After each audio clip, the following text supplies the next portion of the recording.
అజిత్ కంపెనీని క్రాస్ చేస్తుంది. అంటే ఇప్పుడు క్రాస్ చేయలేదనేగా. బావా అజిత్ పెద్ద కంపెనీ, నాది చిన్న కంపెనీ. నీకెప్పుడు అజితే గ్రేట్ కదా, నేను కాదు. బావా నా ఉద్దేశం నేను నీకు అసలు ఇంత కూడా గ్రేట్ అనిపించలేదు కదా. ఇంత కూడా ఊరి నుంచి వచ్చినప్పుడు నువ్వు ఎలా ఉన్నావు తెలుసా? బావా ఈ హోర్డింగ్ చూశాను, చాలా బాగుంది. నీ కళ్ళలో ఎంత ఆశ్చర్యం తెలుసా.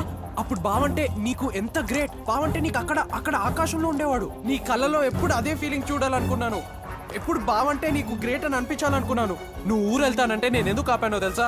ఆ ఆశ్చర్యమైన కళ్ళు నా నుంచి ఎక్కడ దూరం అయిపోతాయో అని భయపడ్డాను. కానీ నువ్వేం చేసావు? నువ్వు ఫస్ట్ వచ్చావు, నన్ను ఈక్వల్ చేసావు.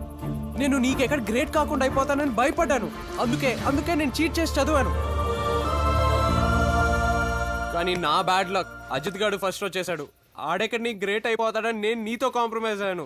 రాత్రి పగులు నిద్ర లేకుండా తిండి లేకుండా కష్టపడి చదివాను. నీ చేత మళ్ళీ గ్రేట్ అనిపించుకోవడం కోసం, నీ కలలో అదే ఫీలింగ్ చూడాలని ఫస్ట్ వచ్చాను. కానీ నువ్వేమన్నావు? అజిత్ గ్రేట్ అన్నావు. పోయింది, మొత్తం పోయింది.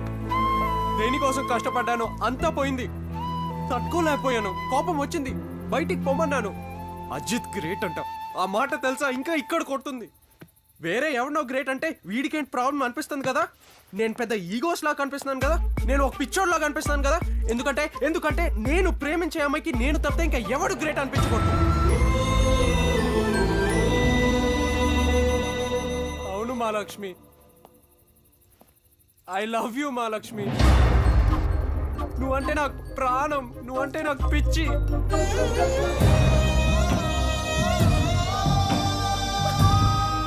ఆ మర్దలే కదా, ఎక్కడికి పోతుందిలే అనుకున్నాను. 3 years వెయిట్ చేశాను నేను నీకోసం.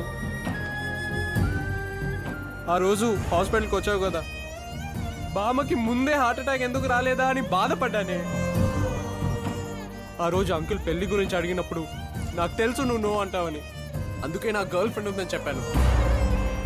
నా గర్ల్ ఫ్రెండ్ ఉందని చెప్పాను కాబట్టి నేను స్వప్నాన్ని తీసుకొచ్చాను. అసలు స్వప్న ఎవరో తెలుసా? స్వప్న నా పిఏ. స్వప్నాన్ని తీసుకొచ్చానని నువ్వు జెల్లస్ ఫీల్ అవుతావు అనుకున్నాను. కానీ అజిత్ వచ్చాడు నాకంటే గ్రేట్గా.